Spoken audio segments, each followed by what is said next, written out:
It's time for a TWiT special, the 8th in our series. This one is going to be a lot of fun. You know, we're all stuck in the middle of COVID-19 and quarantine, but somewhere out there, distantly, there's a future. Our TWiT special this week is called Hangover. What IT and enterprise and security are going to look like in a post-COVID era. And we have three excellent people to talk about it. From IT Pro TV, Don Pezet. He's the host of TechNado, one of their best trainers. Security Now's Steve Gibson. And futurist, qualitative futurist, Amy Webb. Hangover's next. Podcasts you love. From people you trust. This is TWiT.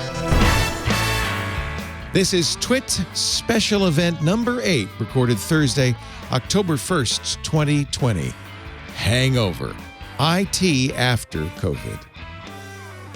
Welcome to a very important TWiT Live special, an event today sponsored by IT Pro TV. We're calling it The Hangover. The world is in a pickle, as you probably know, but we've already seen how it's changed so many things, the way we get to work, the way we play, the way we go to school, the way we worship, and technology is very much intertwined in all of that. We thought it'd be kind of interesting to get some of the smartest people I know together to talk about how business is going to change when the world gets back to normal, if it ever gets back to normal. It'll be the new normal, won't it? There'll be new habits, new brands, new ways of working. And so I think it's kind of a great opportunity for us to get together and talk a little bit about it. I want to encourage you, if you're watching live, to tweet your questions to our panel. We'll have some time at the end for questions. Our hashtag today is hashtag 2020 Hangover. So if you tweet, you could tweet at twit.tv or at TwitTV, I guess, or at TWiT, but it's not important. We're going to be looking for the hashtag 2020 Hangover. I guess at TWiT would be the best thing to put in there, or at TWiT Live. And then people would know what you're watching, and maybe they'd join in. Hashtag 2020 Hangover. Let me introduce our panelists to get things going, starting all the way to my left with Amy Webb, who's a regular on our shows. We just love Amy. She is, what did you call yourself, a quantitative futurist? That's what's on the business card. Yeah, I'm a quantitative futurist. Okay. I'll let you define that at another time.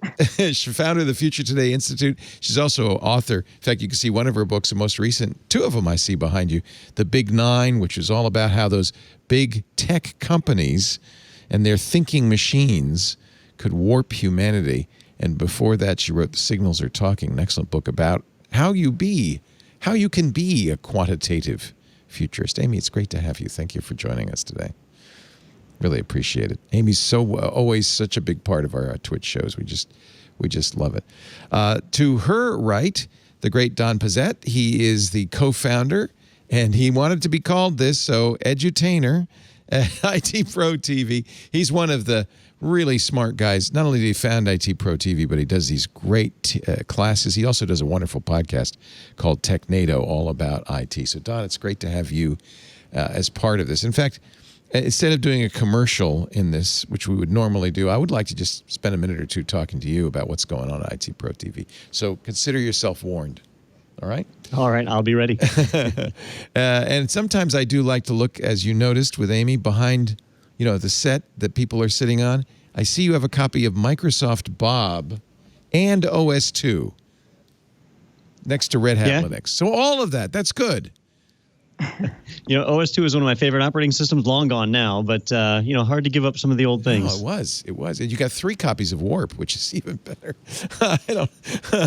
I loved OS2. And so did this guy here, our security guru, Steve Gibson, the host of Security Now at grc.com, creative SpinRite, which is arguably the longest running utility out there. How many years has SpinRite been around now? 36 years, I think. I don't think we're on now. Peter Norton was just a twinkle in his mother's eye when you started doing. You know, Leo, when you were talking about all the things that have changed, with the camera was on you, and I was thinking, I think Leo's hairstyle has changed. It's also getting long as a result of COVID. Yeah, that's one of the problems, isn't it? You know, just getting a haircut these days is a little tricky.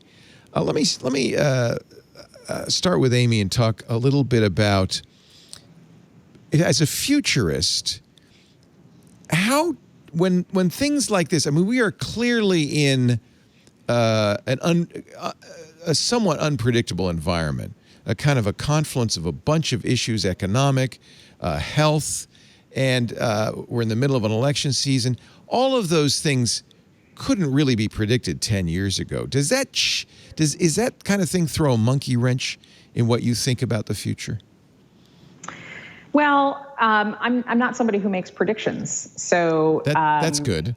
It gets you off the hook. That works out well for me. Yeah. I mean, you know, first of all, a futurist doesn't make predictions; we make connections. So, you know, my academic background is game theory and economics, and most of what I've spent all of my professional life doing is trying to map signals of change, assess their importance, and then figure out what the next order implications could be. We're living in like this, what feels like a dystopian hellscape future scenario, you know, and like we got on the wrong path and just arrived here. But, you know, I've been thinking a lot lately, if you were to time travel with a bunch of Polaroids from today and go back to this time last year and show yourself a picture of a bunch of school kids, or I don't know, do you guys watch South Park? Just like play the South Park episode that was on last night. They just did a pandemic special. The pandemic special. Yeah. You know, none of that would have made any sense. And yet the signals were there. Yeah. You know, a pandemic is a chaotic event that seems to come out of nowhere. But the reality is that, you know, it was an explosive event that kind of exploded in slow motion. Right. And there were interventions at any point along the way. And I think one of the challenges as we think about the future is that it's really hard for us to think about the future without using what we see in the present. So a lot of people think that we're just going to work from home forever. We do that, don't we? We don't. Yeah. We just say, it's the way it is now is how it's always going to be. And even when there was such a discontinuity between the way it was 6 months ago and the way it is now, we still think, now this is the way it is. Okay, this is the way it is now. From now on. Right. And so but like, I think we have an opportunity to learn here. Any time I can, I like to give a shout out to people who work in IT. Because our IT community are also our first responders. And I know that a lot of people who work in IT have been for a very long time been saying, we got to prepare. Right. We've got people using different devices. You guys want us to use crazy or, different technologies, digital transformation workflows and everything else. We need to plan. We need to think about risk. We need to think about security. And the bottom line is that data hygiene and data governance aren't exactly the super sexy topics in the C-suite. So, we kind of got to this point now where we're having a hard time thinking about the future, and that directly connects to the IT community, and the fact that they've been up just like doctors and nurses and, our public safety people. I mean, you're working super long hours and not getting the praise and the thanks that you deserve. So. True. I think when historians look back on this, though, 100 years from now, they'll say, we were remarkably well prepared for this. I mean, Don, you probably seen this. I mean, the work from home, we were practically there. You created IT Pro TV as a virtual learning environment long before COVID-19. Yeah, well, there's certain aspects that everybody, or not everybody, but a lot of people were prepared for. And, if you think about companies where they used to run native applications for things, now we've gone web-based applications for most things. If you work in Salesforce every day, what does it matter if you're in your office or if you go home and log in on a web browser? So you're kind of prepared. But at the same time, there's a whole kind of unseen part that's wreaking havoc especially in enterprise IT. Like a lot of employees, they didn't have laptops, they had desktops. And so when the pandemic hit, what did they do? They took their desktops home. And maybe the tower part of the computer had a inventory tag on it, but the monitor didn't. Or they took their chair home because we have ergonomics rules that apply, and we haven't planned for that. Right. And right now, people turn a blind eye to it and say, you know what, we're not going to worry about ergonomics today. But as things settle down, as we start getting back to normal, people are going to look at that again and say, well, a company is responsible for providing a healthy, safe workplace at work. Does that now extend to home? Right. And we're not prepared for that. That's going to cause a lot of trouble. Well, and Steve, in the world of security, the words "take your desktop home" sends chills down the spine, right? Because at some point you're going to take your desktop back, and who knows what'll be on that desktop when you come back. I think that Don's point is, and yours is, that many of the aspects of what we needed in order to survive this abrupt change, we had them and they were scalable. We already had teleconferencing, and some things were stressed. We saw Zoom go through a period of stress where it just wasn't quite up to the task of the whole world pouncing on it as the chosen teleconferencing system. But they understood that they had an opportunity from a commercial standpoint that they wanted to leverage, and they pretty much did. But I think from a security standpoint, it really is the case, and Don certainly knows this from an IT enterprise environment, that employees within a corporate network who are physically connected to that network are protected from the outside by lots of enterprise grade, spam filtering and network filtering and intrusion detection. I mean, you're operating in an environment which is far more secure than the typical consumer's home. And so when suddenly all of these employees are remoted, it's like, well, yeah, you can VPN to your corporate network, you can do remote things, but who knows what other creepy crawly stuff you've got on your LAN at home that is suddenly thinking, hey, I've got some new targets of opportunity here. Well, we have. I mean, we talk about it on Security Now all the time. We've seen a huge rise in ransomware. And I think it's going to be bad when people come back to work, because if they come back to work. Actually, that's another question. Will people come back to work? There are already big tech companies like Twitter and Google and others who say, no hurry. Twitter said you never have to come back to work. Amy, is that one of those examples of we just kind of think it's always going to be this way right now? Yeah, again, we have a hard time calculating change in any accurate way when we think about the future. So a lot of the banks, many of the big tech companies have said work from home is definitely through the end of 2020 and well into 2021, and in some cases permanent. I don't think the question of will we go back to work matters as much as what will the infrastructure of our future work environment look like? So, I mean, we're not going to be hermetic for the rest of our lives. No, we like people, I guess. We want. Yeah, of course. Although nobody misses the meetings and the meeting after meeting after meeting at work. Well, there's a lot of talk about just sort of general fatigue of staring at screens all day long. That's and true. How that's actually, you're right. I'd rather sit across from you at a table than stare at you at Zoom. That's a good point. Yeah. But now, so here's some of the interesting changes on the horizon. So even before the virus, we were moving pretty swiftly into an era of persistent biometric surveillance. And some of that started with payment systems and gateways, using your thumbprint or your iris or your face to unlock your phone, which would then make a payment. And obviously there are a host of wearable devices that are moving from the fringe to the mainstream. So that was already in progress. What's happened now is that in our rush to restart the economy and get everybody back to work, we are submitting to continual testing and the divulgence of our personal health data without really thinking through the implications of that. And I'll give you a quick example.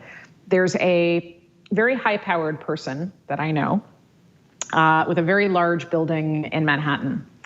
And I was in a conference call with this person and their team a couple of weeks ago, and he kicked off the call talking about, just in a casual way, how excited he was and how he couldn't wait for the day when everybody would walk into this building, spit into a test tube, know right away whether or not that person was sick, because there'd be some kind of, and he didn't have the technical knowledge to like describe what he was really talking about, but like some kind of unit that would immediately like say whether or not you've got COVID, and then that would just be stored along with your personal information that was part of the company.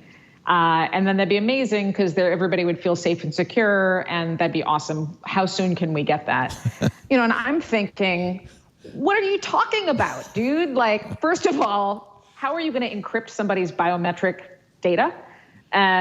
Which is, a good question to ask. 2, what are the permissions around that? 3, I mean, when we start thinking about all the different ways that our biometric data are being scraped, that sort of gives new meaning to a PII. And as we see consolidation in different sectors, one of the things I wrote about in the Big Nine, but what happens when we start collecting all of these PIIs in a single data record? Who's responsible for that? What does the governance of that look like? Do we become hackable in new ways? Our kids are sitting in front of Zoom all day long. And, when we are in front of a video conference, we're pretty cognizant of what else is on our network and what else might be listening in. But like beyond the physical computer of an employee and what malware may or may not be on it, or what's happening with their LAN, most people's homes, a lot of people's homes have a constellation of devices that are watching and listening, and we don't all live in 2-party states, which means it's not just about who's recording this conversation, but what else or who else might be listening in. Do you have their consent? What's happening with all of the data that our children are generating? I mean, we sort of we wound up in this health crisis before we had sorted out answers to all of these questions, which were there before COVID. And now getting us back to work, getting us back to school is going to require, or I think people believe that it's going to require, all of these sources of data. And we are not addressing the security and privacy issues as we should be. Yeah. I guess, certainly we can think about and speculate what the world will look like at the end of this.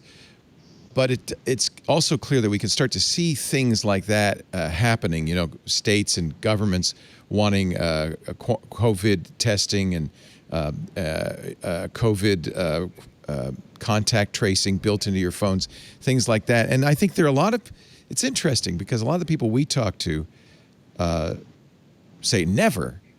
But I think there are a lot of countries where they go, well, yeah, that's kind of just, that's being a good citizen. And so I think really the most important thing for this panel, for this hangover thing is, it's fun to speculate about what might be, but I think it's important for us to think about what we should be doing now to prepare for what's coming next. It's right, Steve? I mean, it's almost as if we know this data is going to be collected. Should we now be thinking about not merely whether we should do it, but how we can secure it? Well, I think that to your point about what other countries have done versus what the U.S. has done, one of the things that we saw is that countries that are, well, you might say less individualistic than ours, like I think South Korea, really treated their COVID infections so much differently and better than we did. Here we are, cowboys, saying, I don't want to wear a mask. Well, that has consequences. Yeah, but remember Singapore, where there was a contact tracing app proposed by the government, and it was only adopted by, I think it was 24% of the population. People didn't want to do it. You can also imagine, too, that at some point a government like ours could say that it's a national emergency, that is, individual health data must be provided for the safety of the country as a whole, which really breaks with the previous rights of privacy that as U.S. citizens we've always enjoyed. And actually, there has been some suspension of HIPAA rules during this COVID crisis. Yeah. So we've already seen kind of a little bit more laxness. Don, do you notice that people who are coming to IT Pro TV are focusing a little more on security than they used to? Is there more interest in that? Does that you have it in some ways a bellwether about what's going to happen in the next few years because of what people want to do to prepare for it? They absolutely are. Yeah. And, when we talk about like people not adopting some of these contact tracing apps and stuff, and that a lot of that is tied to the fact that the governments of the world don't have a great track record of protecting our data. There have been numerous breaches of like service personnel and government employees' data, and it's happened over and over. And when you're talking about biometrics, it's not like you can just reset your thumbprint or your iris scanner or whatever if it gets stolen. So we need a higher level of trust. And so we do see a lot more people looking at security. And that trend was going on before the pandemic. IT security is just really important. But we're also seeing a lot of government agencies that they had requirements in place before that maybe they weren't pushing very aggressively on, but now we are seeing more of a push. And it's just because of the risk that's being created by our current environment, and it's not going away. Breaches keep happening. Ransomware is going rampant, and social engineering has like really taken on all new levels of sophistication where you don't just train the IT personnel anymore. Now you've got to train the entire organization to be ready for that type of attack. Right. And so if you're going to be collecting people's medical data, if you're going to be collecting their biometrics, you've got to have the absolute best security in place. And even then, you have to know you haven't done enough.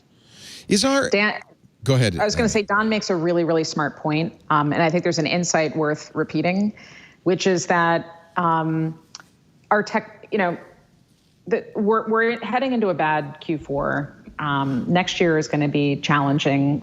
We're going to continue to work from home more. And even when we go back, we'll be in a hybrid situation for a while, which means that the IT community isn't just in charge of making all that network infrastructure work and safeguarding it, but also there's a digital literacy component. And I think that's a very important, going back to the future of work question, I actually think that's a really important part of an IT professional's job going forward. Is also, it's not just like tinkering with the network. It's also being a thought leader and being the champion within the organization of making smart decisions and funneling that up to your CISO and your CIOs, and ultimately working probably with HR or being that person that transfers some of that knowledge down to everyday people who are working in the organization, because most people have absolutely no idea how anything that they use works. Yeah. It's complicated, right? Yeah, we're going to need a lot of creativity too. Well, if people, hold on just a second, I just want to hold that thought. I just want to say, if anybody has questions, you're listening and you're watching live, hashtag 2020 Hangover. Just ask them on Twitter, hashtag 2020 Hangover, because I know people are already going, what about? Go ahead, Steve. I was just saying to Don's point, look how long it took us to figure out that we had to hash people's passwords to protect them when they were being stored, at the other end. I mean, it took years for that to happen. And you really don't learn that lesson till people start attacking it, right? I mean, you don't learn the lesson abstractly. You learn it because you got your password stolen.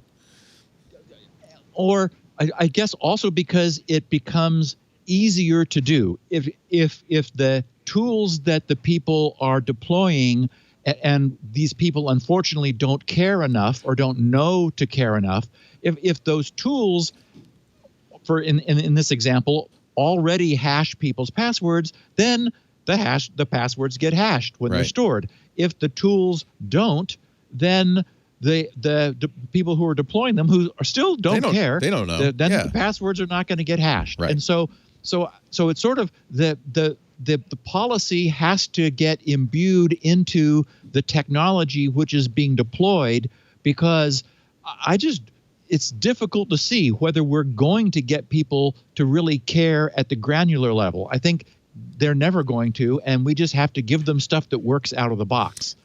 Here's a to perfect Amy's example. point, Amazon just proposed that you, in their Amazon Go store, you use palm recognition because it's so much trouble to get your phone out. And one of our panelists on Wednesday said, yeah, now Amazon has your permanent, unchangeable biometric palm print for their... And your voice print. And your face print. And right? I think, do you think Amazon knows better and is just saying, hey, let's quickly do this before anybody notices? Or are they just not paying attention? Amazon, so first of all, Bezos, I think, is our most talented long-range thinker alive. Yeah. I really do. And I think that Amazon is playing a strategic long game. I absolutely think they've mapped out deep futures and are just backcasting their reverse engineering back to the present. I don't think that anything is an accident. So does Jeff run into the office and say, we're going to need palm prints for everybody? That's a modality, I think, right? But but if Amazon is working toward a... Mm-hmm. Go ahead, Steve. Go ahead, Amy. All right, Amy first. I was going to say, I think in that instance, it's probably they said, okay, we want to absolutely zero the friction of that purchasing process. So what is the absolute simplest thing we could do? And it's like, let's just take people's palm prints. I don't think there's anything nefarious. It's just they weren't thinking that. That's the easiest thing to do. And incidentally, one of the things we're all going to get used to is latency. And I apologize. Just so you know, when you're watching at home, we're doing this virtually as everything is being done these days. But we've all gotten pretty good, I think, at dealing with latency. Don, did you want to say something? The risk with an organization like Amazon, so obviously they are very well funded. They have some of the highest skilled, if not the highest skilled security engineers, cloud infrastructure engineers. Their infrastructure is top notch. So really they kind of are the best of breed. And so what they're doing to secure that data is probably the best any company can do. But it's the best a company can do today. And that changes pretty rapidly. And, building off of what Steve said earlier, there might have been companies that 5 or 10 years ago said, wow, we need to hash these passwords. Let's hash them with MD5. And at the time, that was good enough. And then today, it's a joke. Anybody can walk right through that. So we've got to not just come up with the best we can do today, but constantly be updating it. And if you've got the revenues like Amazon, you can do that. You can be updating, switching protocols every 3 months. But most enterprises, most small businesses, they can't change that rapidly. So they've got a plan for security that's going to last a few years. And we're on that edge with quantum computing where you really can't plan a few years out anymore. Yeah, that's a really good point. Actually, Amazon is doing exactly the opposite of what Apple's doing. Apple, with the biometrics, stores them on device, doesn't send them back up to Apple. It's considered part of your trusted, secure enclave. Amazon says that the Amazon One device is protected by multiple security controls, and palm images are never stored on the device. Rather, the images are encrypted and sent to a highly secure area we custom built in the cloud where we create your palm signature. So I suppose that's just as reasonable as what Apple's doing, but you could see there's a conflict right there. Steve is... I often think we think of security as kind of settled upon, like we know what to do and we should just do it. But it's not always obvious. I think it's not always obvious. The good news is, as we've often talked about on the podcast, we have the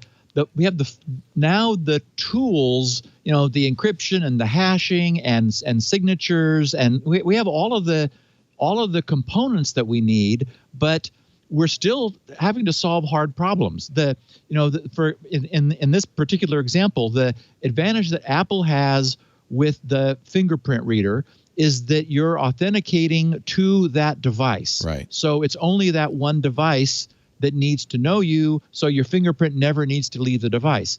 In the Amazon model, the presumption is you could go into any one of these Amazon stores after first registering your hand, and all the stores would know you. So it can't be that one device knows you the way your phone does know your fingerprint. Instead, there has to be a cloud component. Right. So the problem that they're solving is different. There are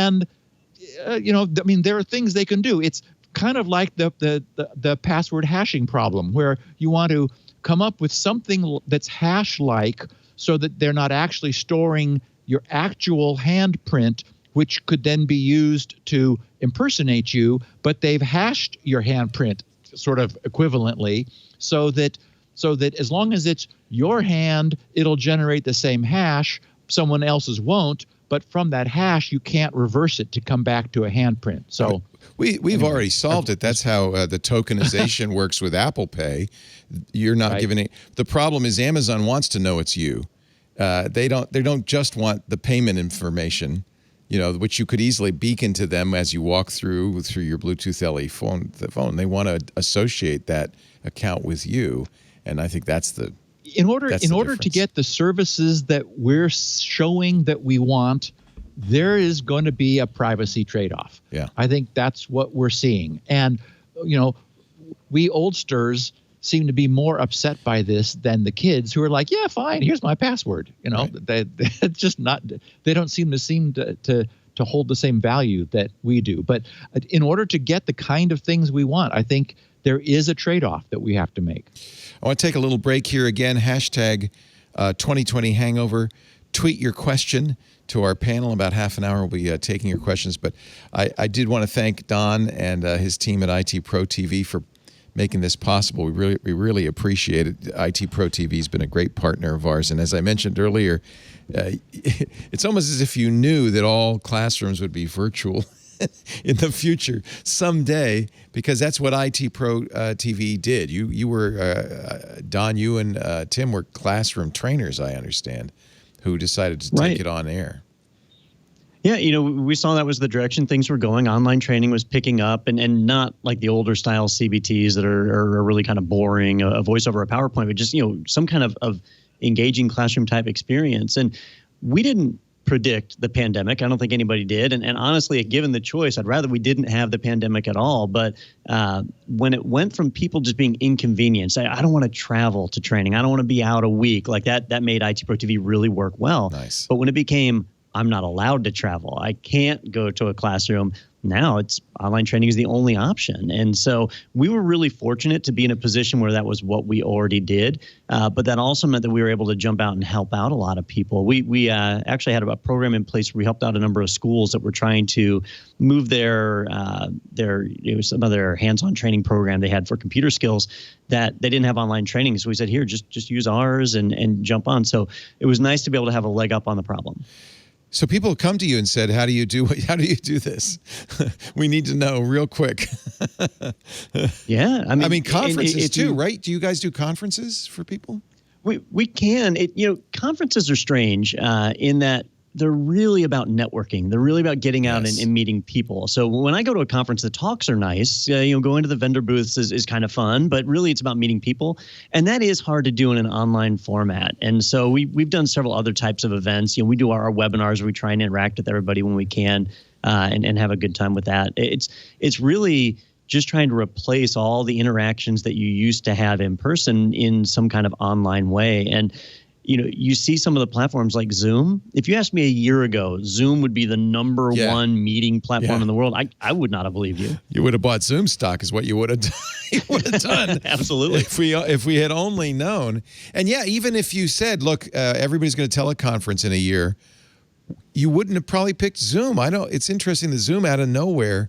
So when you're doing training, how do you know what technologies to teach people? Do they tell you, or do you have some crystal ball that says, yeah, these are the things people are going to need to know going forward? We actually get our pointers from a few different places. And so one is definitely our members. So our members have technology needs. If they're buying new equipment that's cutting edge and we don't have training for it, we hear about that. And so that's one way. We monitor industry trends just like anybody else. You can see where things are going. We actually get a lot of feedback from vendors. The vendors like CompTIA. Oh, that's interesting. We have a great relationship. They tell us what's coming down the line, so we plan for that. And then sometimes we just let the edutainers pick, because they experiment and say, this Kubernetes thing, I think it's going to go somewhere. Let's create some Kubernetes training. And then a year later, it turns out to be a big deal, or maybe it doesn't. Maybe it goes away. Well, we wasted a little bit of time, but at least it was something to experiment with. Well, all I can say is we're really glad to be partnered with IT Pro TV. We're really I'm very proud of what you and Don have done, Tim have done, because you've really put together an amazing team. Lisa and I went down to celebrate the opening of your new studios in Gainesville a couple of years ago. And now that was a meat space party that was fun.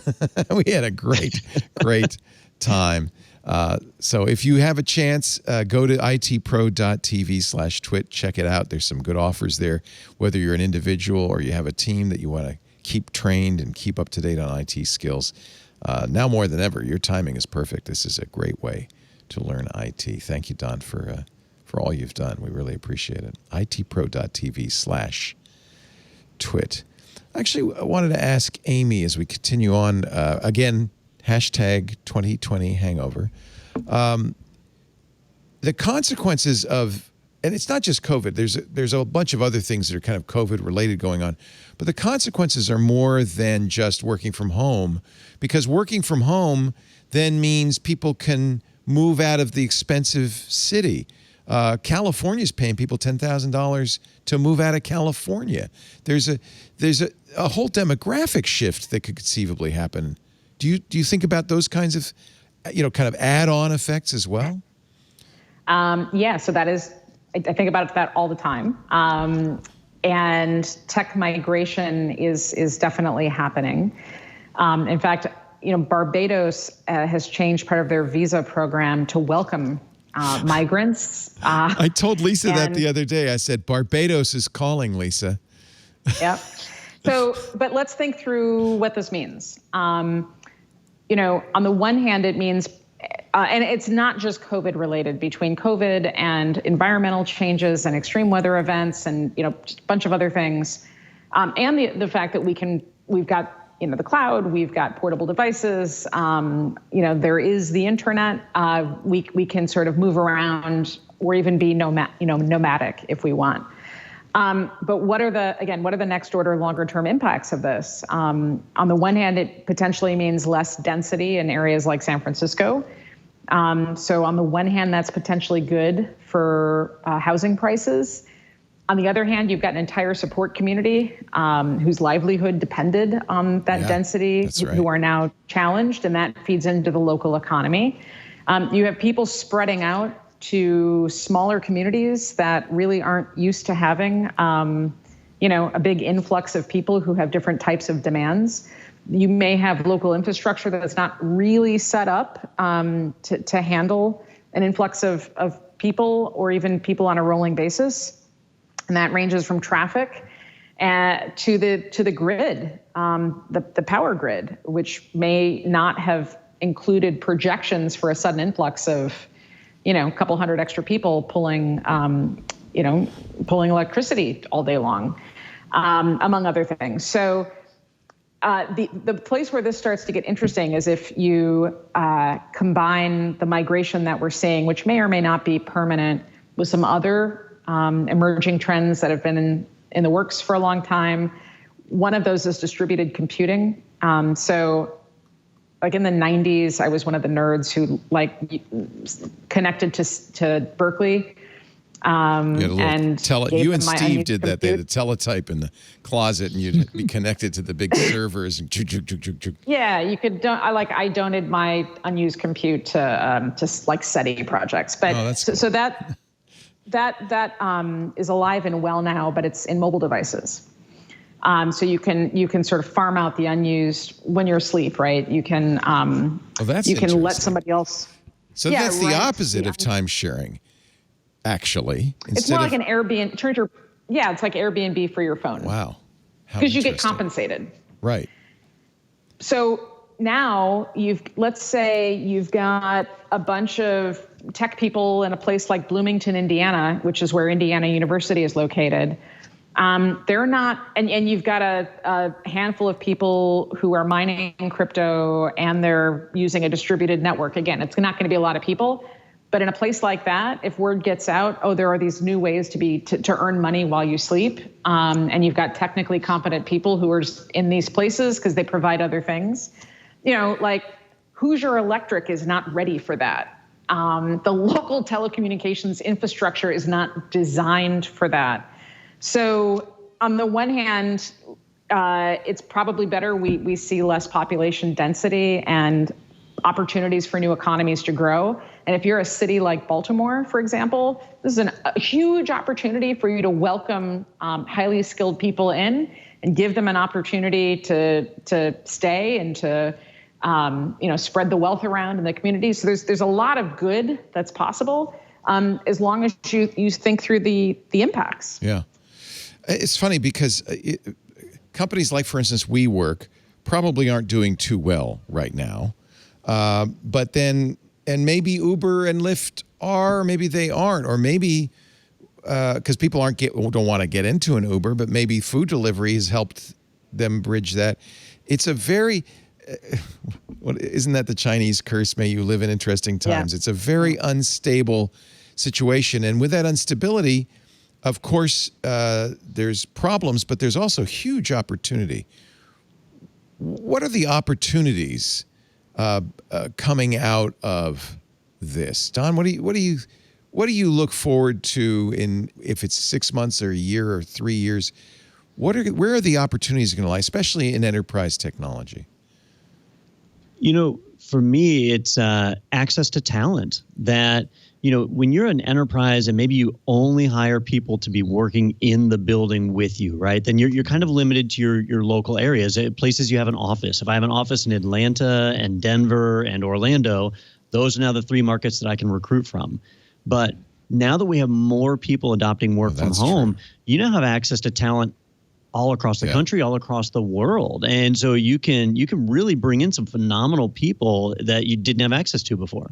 We saw that happen in markets where if you were a Susquehanna China company up in Pennsylvania and you were making China for people would come to your store, but now all of a sudden you can sell to a global market and you've got a Chinese company selling into your market. Throws everything up in the air. The world, that was a dramatic change. And of course, companies like Amazon took huge advantage of that. Steve, are there things security-wise we should start thinking about? You mentioned quantum computing. That's for sure one. When all those work-from-home PCs come back to work, or maybe they'll never come back to work. Maybe I wouldn't let them. I really do think that there's a chance. I mean, this is bad. There's just no question. That this has been a horrific thing. Yeah. But it has had the chance, or it does have the chance, is having the chance to potentially break people's habits. I'm a well-known creature of habit. I'll go to a restaurant and always order the same thing that I like. It might be that there's a better dish on the menu, but I'm never going to find out because I have my rut and I'm stuck in it. This is from a man who ate ham sandwiches every day for lunch for about 20 years, I want to point out. And the same, coffee drink forever. Yeah, So by shaking things up and arguably forcing us to find different ways to work, which probably are more efficient, probably, fewer cars on the freeway, fewer bodies filling big office buildings, sort of just distributing more. I think we could end up with more efficiency and lower cost solutions, which we wouldn't have found because, there's just a tendency not to change things that seem to be working if they're good enough, even though maybe there's something better around the corner. And so, and if not, you can always go back to the way things were, but this gives a chance to sort of break those patterns, I think. Yeah. Amy, what do you think are the opportunities? And Steve's absolutely right to say, yes, it's horrific and hundreds of thousands have died and probably millions will worldwide before this is over. So there is definitely, we should acknowledge that. But also there is an opportunity to shake things up a little bit. For instance, climate change is coming. Maybe we'll drive less because we'll be working from home. Maybe that'll be a good thing. Stuff like that. Yeah. I think the COVID aftershocks will be with us for many, many years into the future. And it doesn't all have to be bad. I say a lot that catastrophe can be a great catalyst for positive change.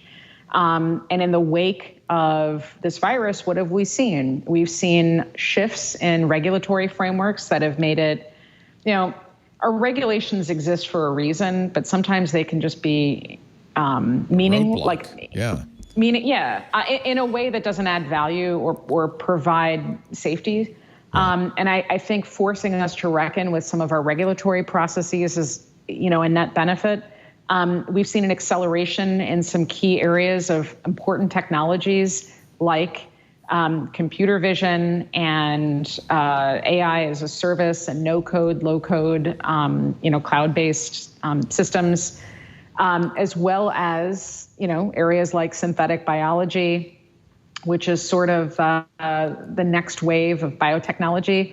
It's using advanced computer systems to model and design living organisms, which, again, was already in development. And there's been a dramatic increase in investment and work because of the virus. But there's some other positive effects, like making it easier to rebuild areas that need terraforming in the wake of wildfires. Or instead of planting the trees that we've always planted, planting trees that are more fire resistant, things like that. Yeah. And then in the area of communication, transportation, it's been a struggle for people. There's no question it's been a struggle for people who are stuck in bad situations inside their homes, and we can't diminish that. That being said, the fact that so many more people have had to learn how to use technology, which a lot of us feel is pretty basic at this point, like how hard is it to do a video call? But the truth is it was very hard for unless it was like FaceTime for a lot of people. So I think this has forced everybody into their own version of a digital transformation.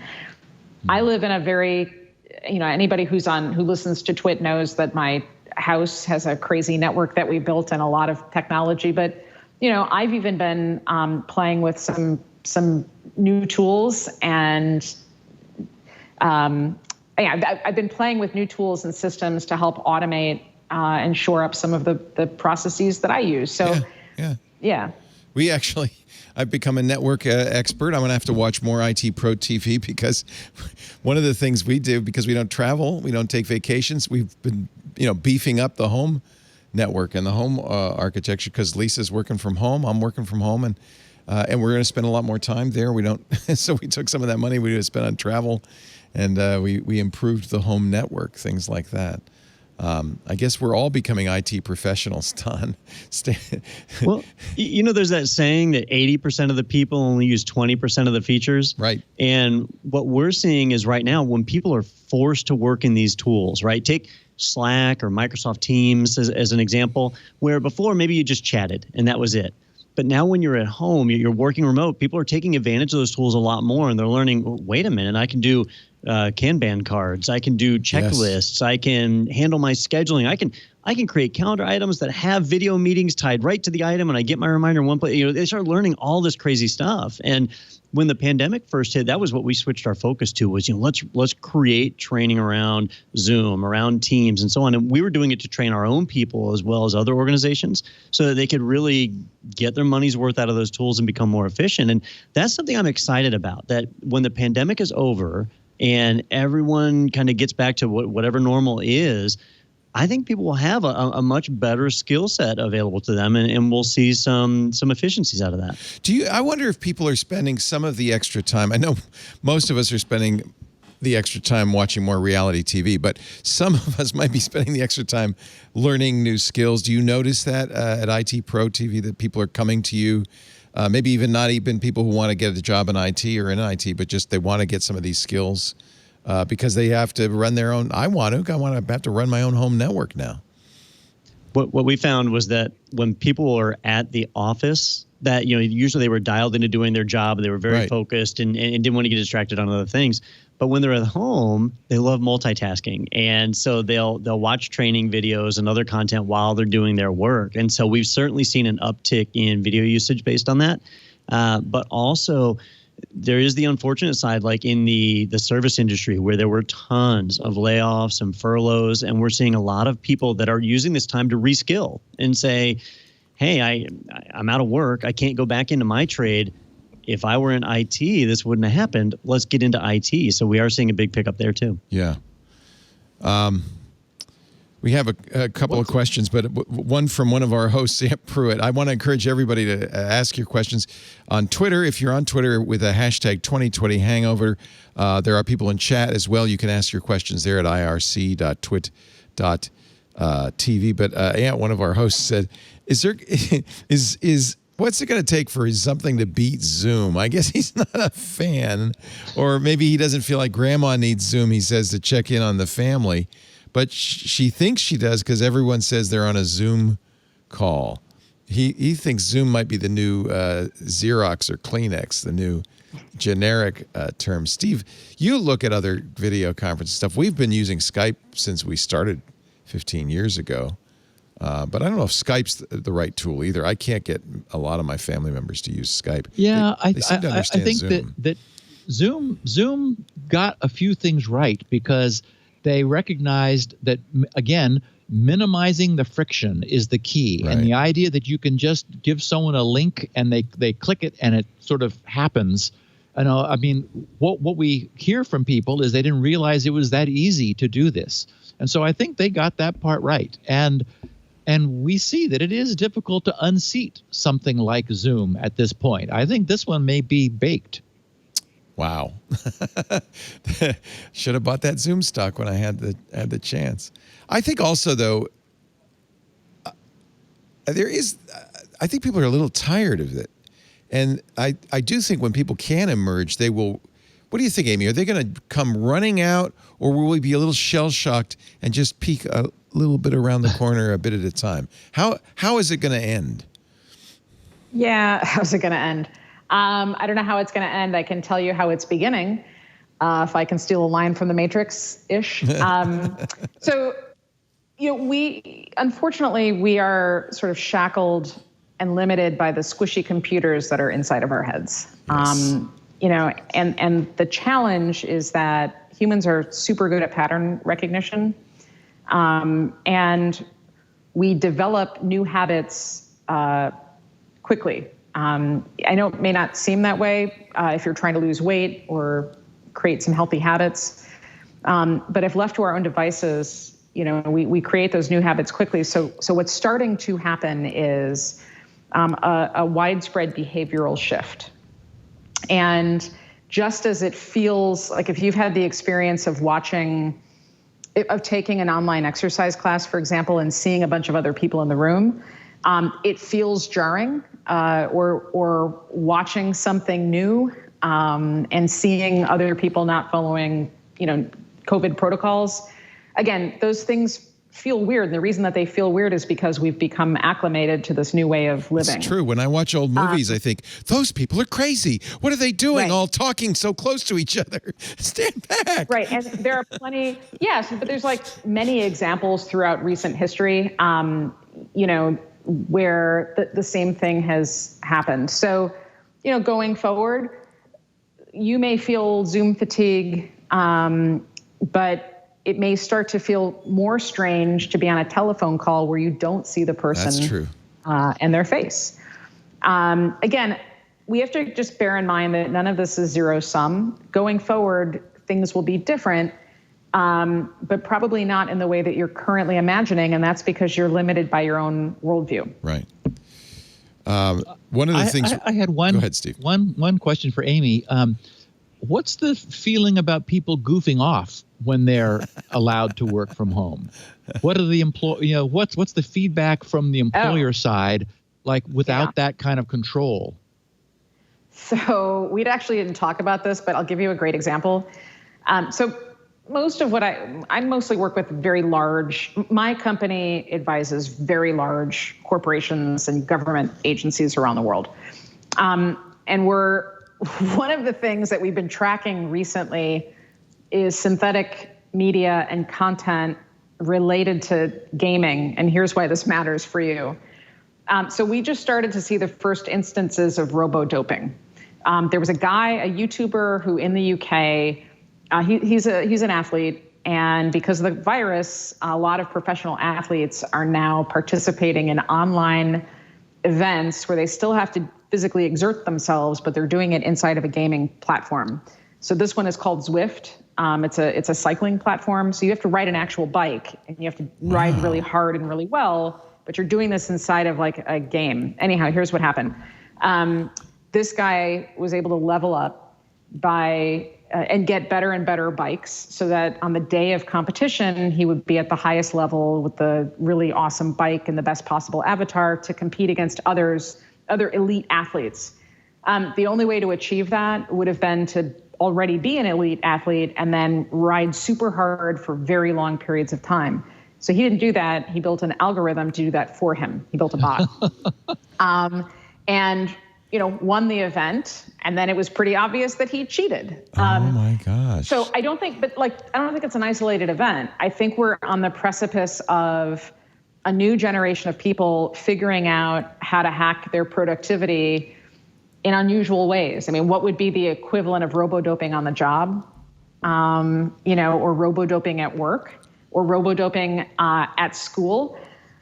I have been playing around with this little AI translation and transcription program, and I needed to be at a conference. I also needed to be at a meeting. I let this thing run during a conference. It transcribed everything.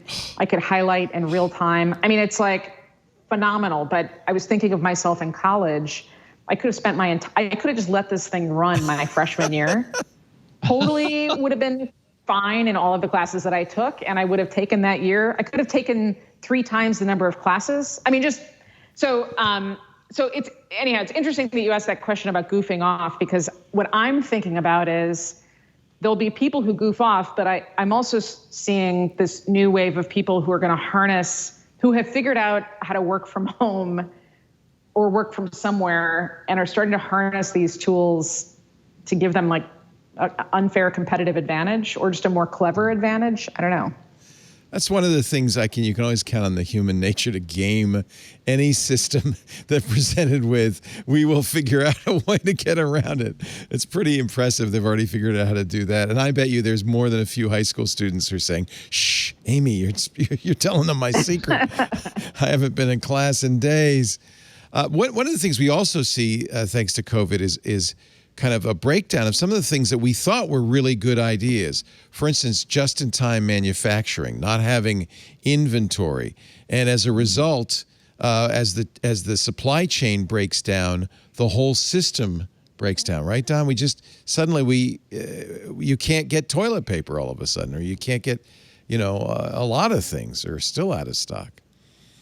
A few years ago, when you would think about what are my mission critical places, it would be hospitals, it would be fire departments, the main services that we need. People wouldn't have thought, the pork meat packing plant, right? and right. These kind of critical things. And a bit of that, I think, is a United States problem that I grew up in the 70s and 80s, and we always heard these stories about like the lines outside of the Russian grocery stores where they didn't know if they'd be able to buy a loaf of bread that day. Well, we've kind of become complacent, and we assume that stuff is going to be there. So when all of a sudden that got disrupted, that was a big eye opener for people. Yes. And that really wasn't an IT problem. Like the need for inventory and supply and all that, there's sophisticated operations that calculate all that. It just came down to not necessarily having the workers be able to go in to create that product and to do it safely. And that's where I think it's a little ironic right now that Amazon is rolling out this thing where I don't want to touch anything I don't have to right now. And so what do? They roll out a payment processing platform where you touch your whole palm to something. And I don't want to walk into a store and touch my whole palm to anything. But that really highlights where if you're an IT worker at a meatpacking plant, your job just became way more important than you might have thought it was. You've got to keep that up and operational. You've got to keep that product moving because people need to eat. And if that gets disrupted enough, that's when civilization starts to break down. That's when we go Lord of the Flies, and so it's surprising, but it comes down to meatpacking. Well, but I think now the good news is I hope, understand that a little bit better and are going to pay a little bit more attention to that Well, going and I think, forward. Leo, your example of just-in-time manufacturing is sort of an example of an optimization process to maximize profitability. So that was one place where, the experts came in and they said, where can we squeeze a few additional dollars out of this? And it's like, oh, wait a minute, we're just not going to have any inventory that we don't need. Everything's going to be coming in at a certain pace, blah, blah, blah. Well, the problem with that is, while yes, you do end up being more efficient, that you then create a system which becomes brittle. Yes. It's now fragile to Yes. change because it doesn't. You've essentially engineered out the tolerances which created less efficiency, but then in that allowed the system to have more resilience. And so that's one example. But for example, you might have, sort of to Amy's point, you might have a bandwidth provider who looks at the bandwidth needs that have been the case historically and built a system as leanly as possible to meet those needs. And then suddenly everyone moves home and wants to do a video conferencing, and there isn't the bandwidth for that because they screwed everything down in order to maximize profit.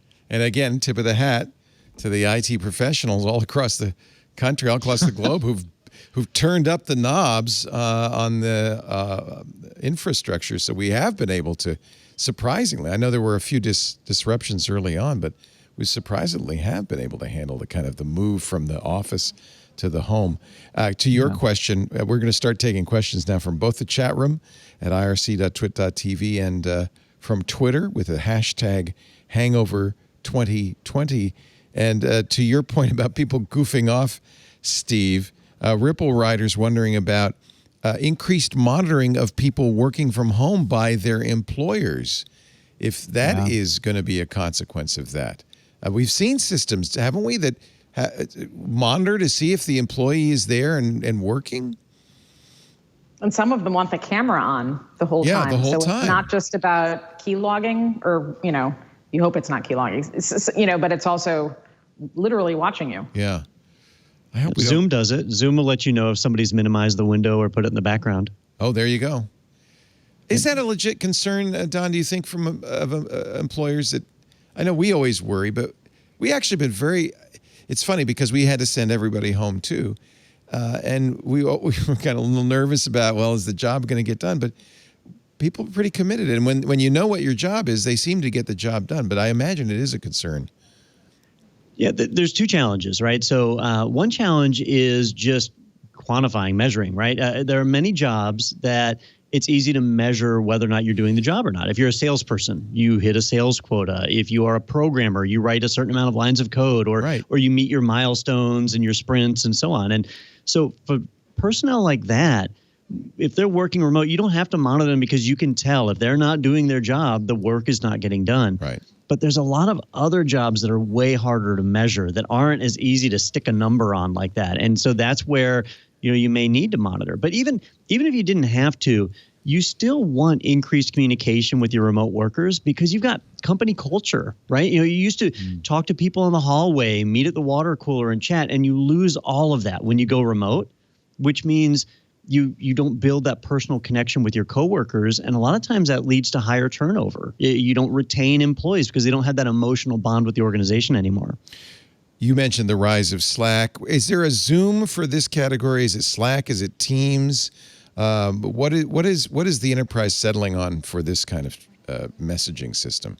Yammer? So, really, I was surprised that Slack has not made a difference really at all in this whole pandemic, that Zoom really became the darling of the video call. And then Microsoft Slack Teams came right behind it. Yes, Slack has been flat this whole time.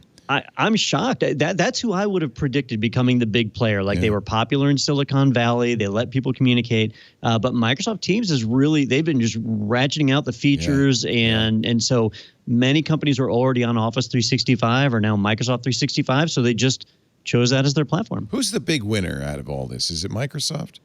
Oh, it's definitely Zoom. Zoom for sure. I think Microsoft, because as we move to the cloud, Microsoft's well positioned. Amazon for sure, right? Who are the big winners, Amy? Are there companies that are?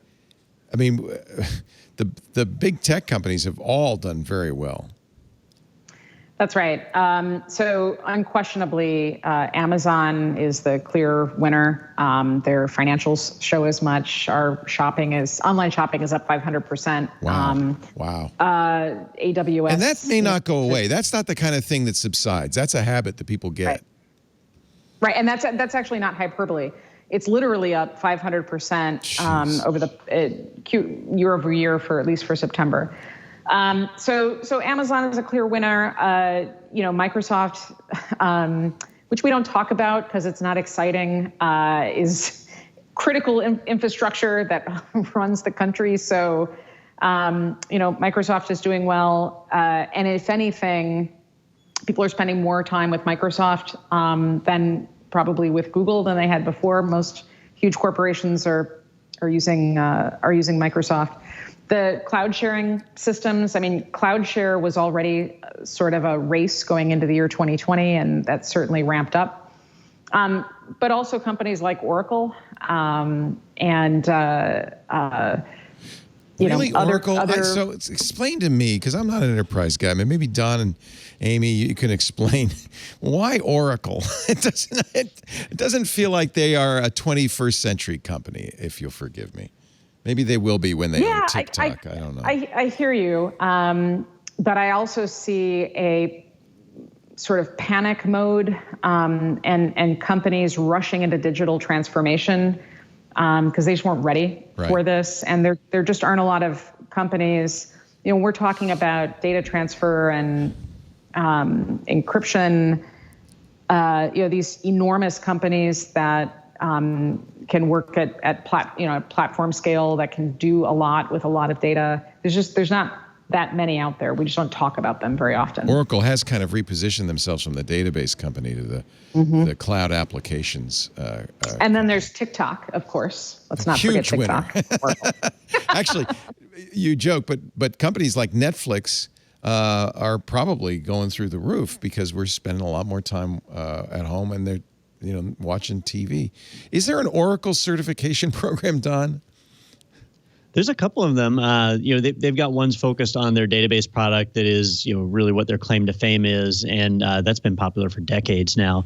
But they've been pushing their cloud platform. Yeah. When people think of cloud, they think AWS, they think Azure.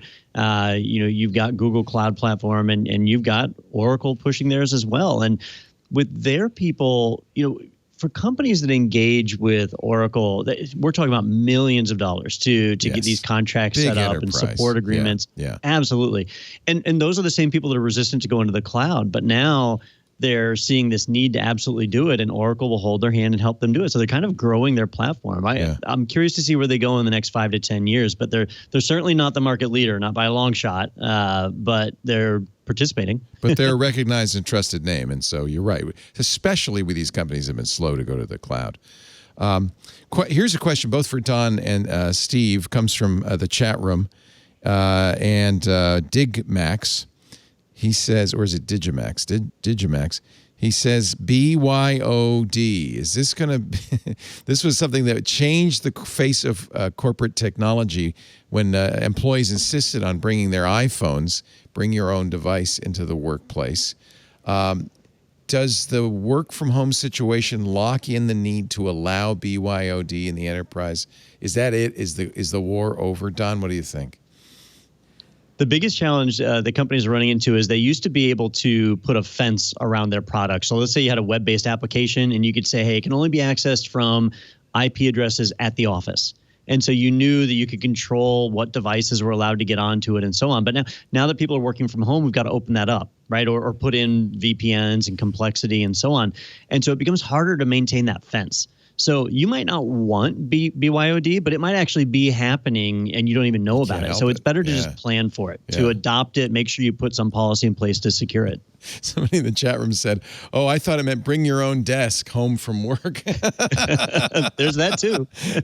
BYOD is a challenge, right, Steve? I think Don's exactly right. I think that, even a well-meaning employee who who doesn't realize the consequences of what they're doing could be saying, oh, well, I'm just going to install this on this other computer because I want to, and set up the VPN and in the process create a security problem. I mean, one of the things that's really difficult to get your head around is the degree to which other nations are actively working to attack United States infrastructure. I mean, we talk about it on Security Now podcast all the time.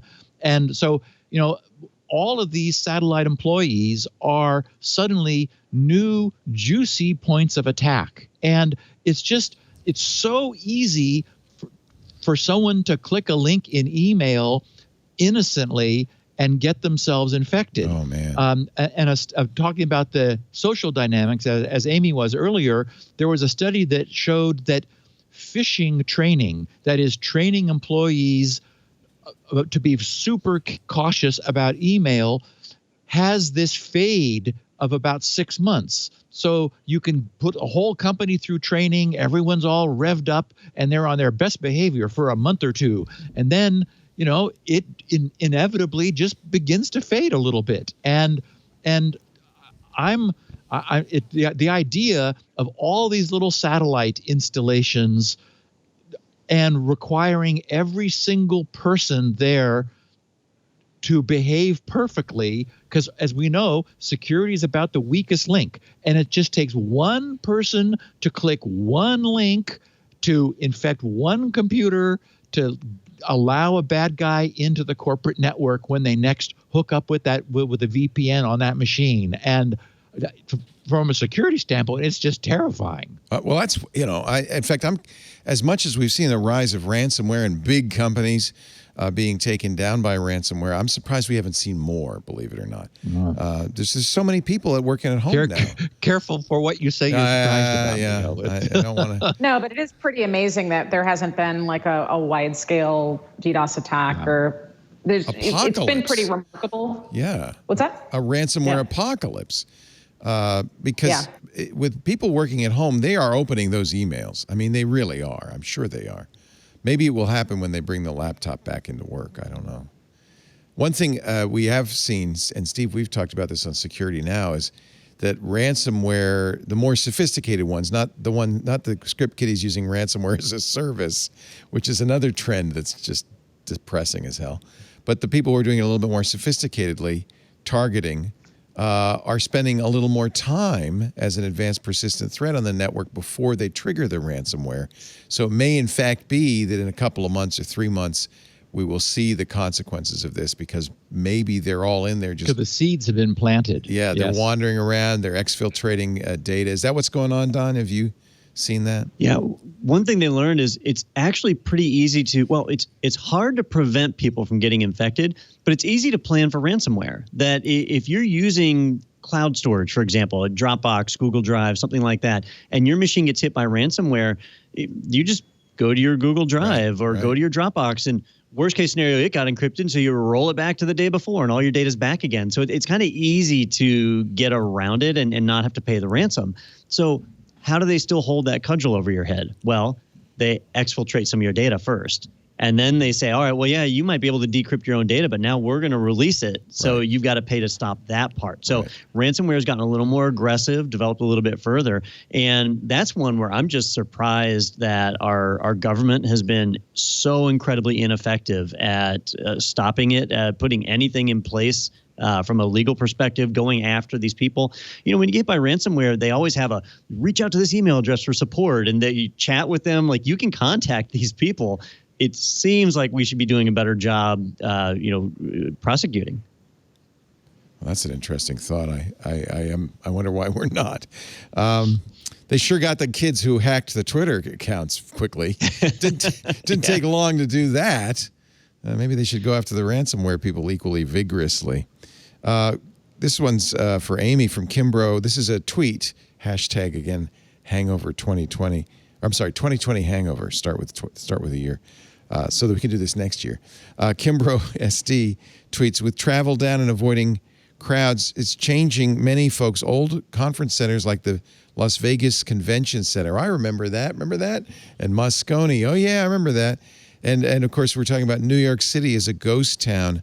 These cities, are they going to die, Amy, or are people going to find new ways to keep cities alive?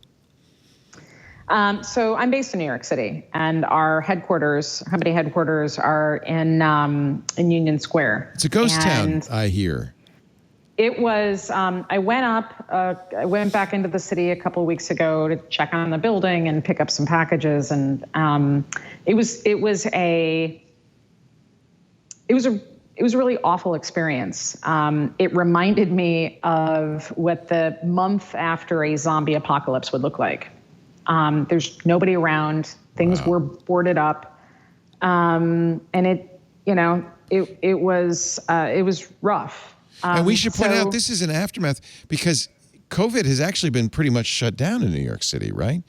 This is more just the economic. This is the hangover. Yeah.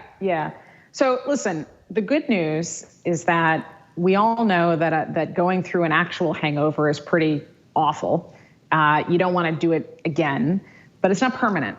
Eventually, your body rights itself, and hopefully you learn, because lessons learned are only useful if you make a change going forward. And then you pick up the pieces and you recalibrate. I think hangover is a good description because it's not going to be permanent. Our cities are not going to go away. We will be in some form of transition for a while, but this is certainly not the first time that we as a country, we as in our local communities, we as a global population have been through a chaotic event. I think the test of our strength is our resilience. And resilience, I think a lot of times is a matter of choice. Even in extraordinarily difficult circumstances, we can choose to be resilient and pick ourselves up and move forward and see this chaotic event as an opportunity and a catalyst for positive change. How useful is history for your work? I'm thinking the Antonine Plague, which was in the 3rd century, which some credit with the fall of the cause of the fall of the Roman Empire. It was such a horrendous plague. Is that anything like we could worry about today? Well, if we want to continue on the Roman and Greek mythology track, I'm just call me Cassandra from now on, because I feel like I'm cursed to tell everybody the future and have nobody listen. Sudden chaotic events produce a large number of variables over which no one entity has control, and we're swimming in it right now. Cities are going to come back. Yes. We will have new normals. They just may not be like our old normals. We will continue on. And even people who are in horrible situations, who've lost their jobs, there's a lot of suffering that's not permanent. It feels permanent. It feels horrible going through it. But history would prove, and just like the laws of physics would tell us, that this doesn't last forever. I don't believe that we're living in Elon Musk's simulation. So we just have to keep our eye on what's ahead and keep our eye on the future and make a decision that where we're headed is better than the place that we're in right now. It's as simple as that. Thank you, Amy. That gives me a little bit of hope. I do, and by the way, Don, I really want to thank you for giving us the opportunity to do this. It's hard to predict what will come after.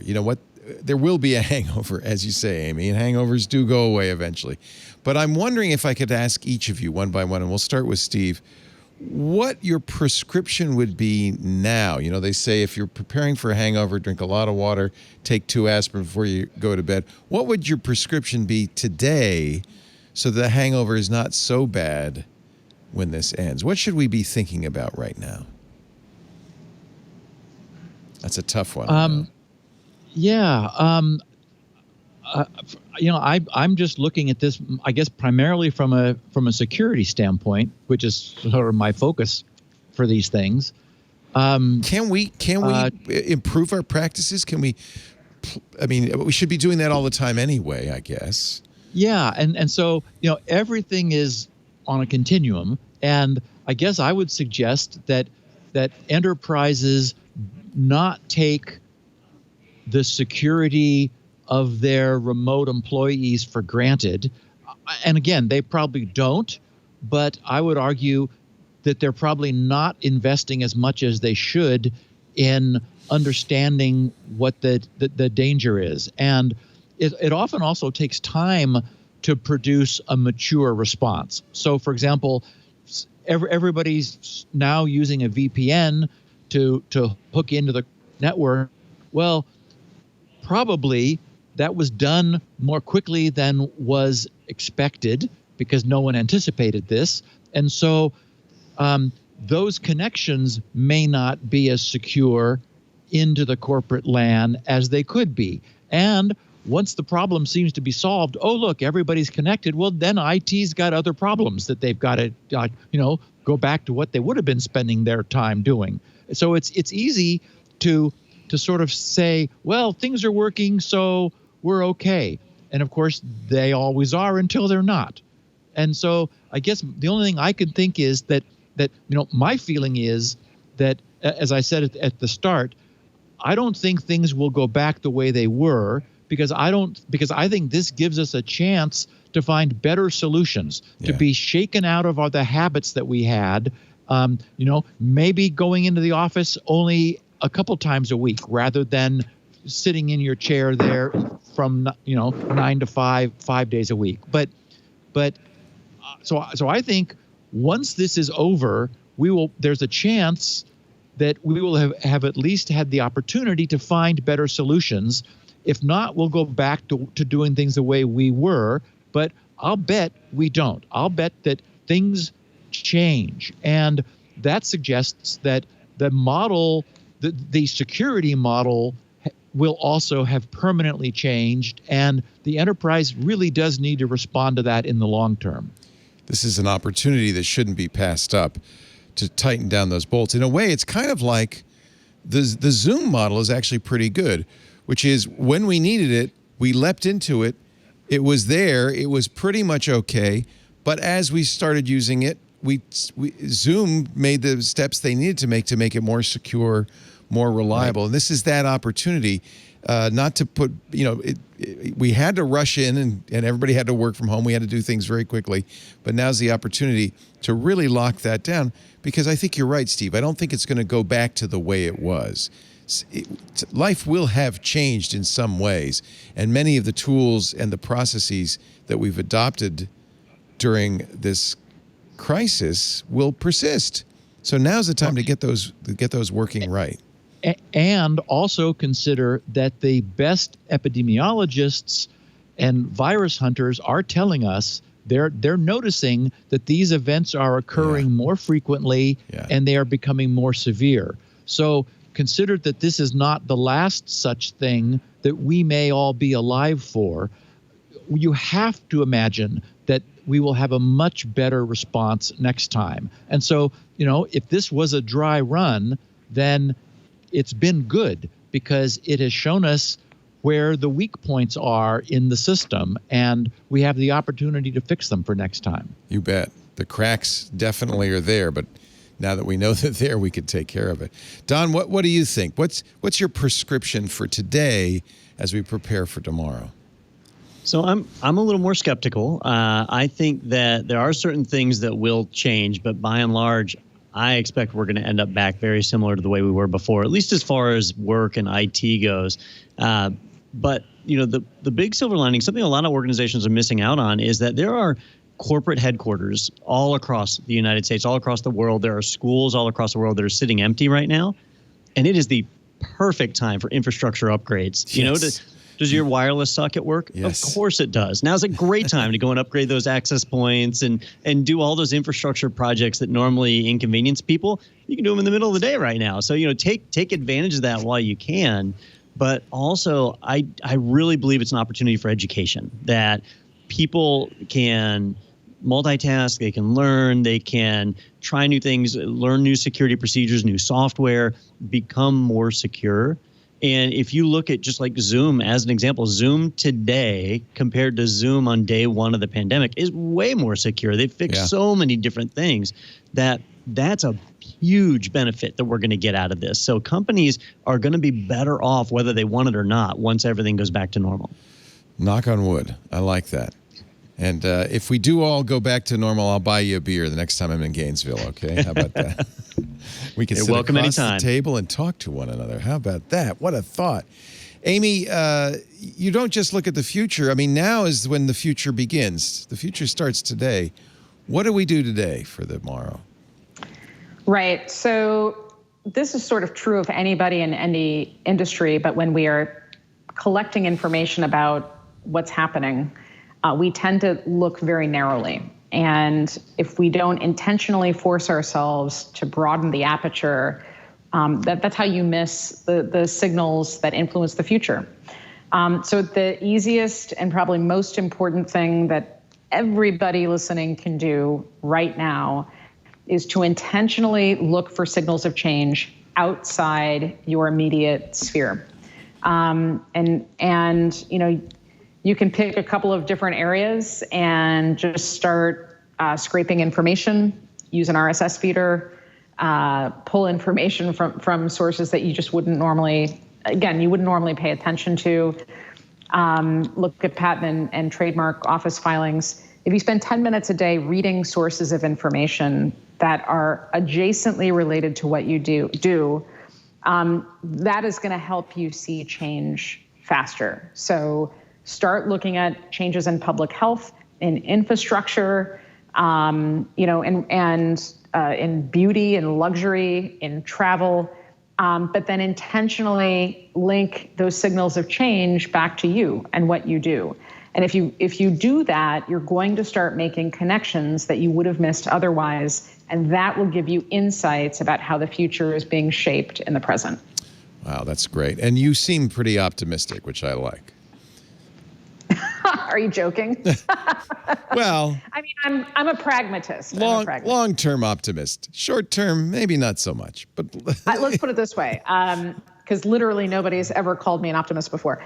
Well, you cheered me up. Maybe that was by accident. I don't know. Well, I will say this. Most of what I do for a living is model near, mid, and deep futures. And lately there's a lot of risk. And I've been hearing from people making sure that I'm like emotionally doing okay. Sure. Because I spend so much time thinking about dystopian futures. The way that I fall asleep every night is that I have hope. I don't think that the future is predetermined. I think we create it in the present. And I am hopeful that we will choose better futures. Yes. And that we will get to those futures by making stronger, smarter, incremental decisions. I like it. Amy Webb is a wonderful, talented writer. You've got to read her books, The Big Nine and The Signals Are Talking, and visit her website, the Future Today Institute. Do you still have that fun little toy that you can play with future lines? Yeah, we update it all the time. So that's actually a signal map. And if you're exploring other areas of change, you can make one for yourself. It's so cool. So maybe that's one of the tools you can use to start thinking about what the future is going to look like for you. Thank you for being here with us today. And I know you're not an optimist, but you cheered me up, okay? So that's, Meanwhile, I have to talk to Steve every Tuesday and see how bad things are getting in the world of security, our Security Now show. But you're an optimist too. Otherwise, you wouldn't work so hard to make things better. That's what you do. Yep. It's great to have you, Steve. Thanks for, He's a man of one word. Yep. It's great to have you here, Steve. And I really especially want to thank Don Pezet and the entire IT Pro TV team. We really love being partners with you. And I feel like what you're doing is really giving people an opportunity. If people are looking for what their work will be like in the future, I can't think of a better area to work in than IT. I mean, I've invested my life in IT in effect, And I think IT, if anything, is going to survive and come out of this not only whole but better than ever. It's going to be IT. What's the top classes you're teaching these days?